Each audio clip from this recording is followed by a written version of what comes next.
सबको नमस्कार அனைவருக்கும் வணக்கம். ஹலோ எப்ரின், வெல்கம் டு நாலேஜ் துனியா. ராஷ்டிர பாஷையில் வந்து பேப்பர் 1ல் வந்து மொத்தம் 3 சாப்டர் இருக்குது. இது வந்து லாஸ்ட் சாப்டர் பாகு 3 நடத்துகிறோம். இது வந்து ஏகாங்கினா நாடகம். இந்த நாடகத்தில் வந்து மொத்தம் வந்து 5 லெசன் கொடுத்துருக்காங்க. இந்த 5 லெசனில் இருக்கிற கொஸ்டின் ஆன்சர் ஃபுல்லாக பார்க்குறோம். ஒவ்வொரு லெசன்லையும் 4 கொஸ்டின் கொடுத்துருக்காங்க. இந்த 4மே நம்ம பார்க்குறோம், 5 பாடமும்.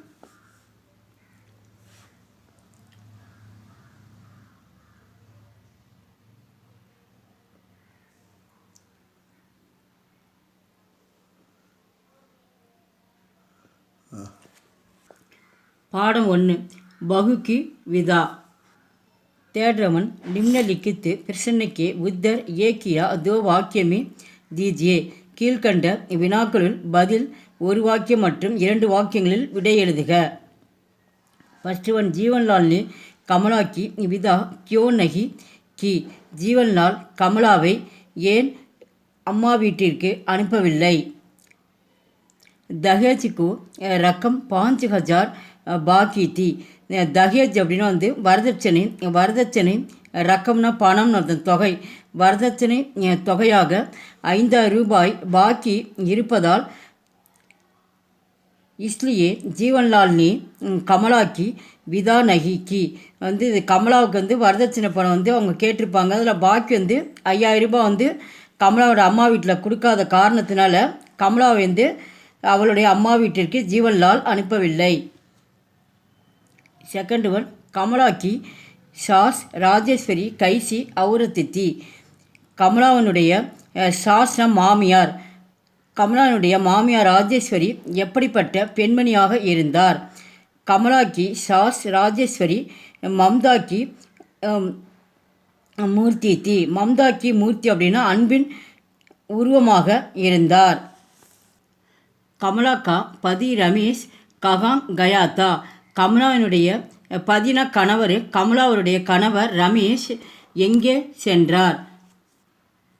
कमला का पति रमेश अपनी बहन गौरी की बुलाना.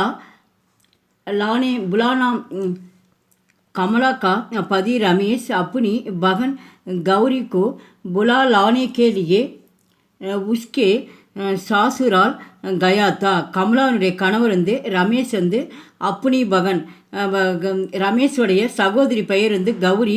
அப்போ தன் சகோதரி வந்து அழைத்து வருவதற்காக மாமியார் வீட்டிற்கு சென்றார். फोर्थ वन, जीवनलाल क्यों बैचेन हुए. जीवनलाल ஏன் அமைதியற்றவராக இருந்தார். गौरी के ससुराल वालों ने उसके विदा नहीं की. அப்போ கௌரிக்கு வந்து சசுரால் வாலு அப்படின்னா வந்து அவங்களுடைய மாமனார் மாமியார் வந்து இப்போ கமலாவுக்கு வந்து அவர் வரதட்சணை கேட்டிருந்தார்.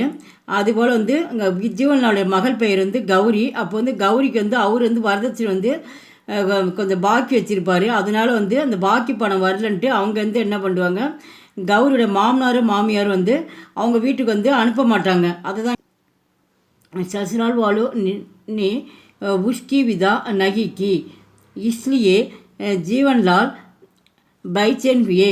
அதனால் ஜீவன்லால் அமைதியற்றவராக இருந்தார். தன் மகள் வந்து தன் வீட்டுக்கு வந்து அனுப்பவில்லைன்ற காரணத்தினால கௌரியோட அப்பா வந்து ரொம்ப வந்து மனம் வந்து அமைதி இல்லாமல் இருந்தார். எங்கள் வீடியோக்கு லைக் பண்ணுங்கள், ஷேர் பண்ணுங்கள். எங்கள் சேனலுக்கு முதல் முறையாக வந்தால் மறக்காமல் சப்ஸ்கிரைப் பண்ணி. நன்றி, தன்யவாத்.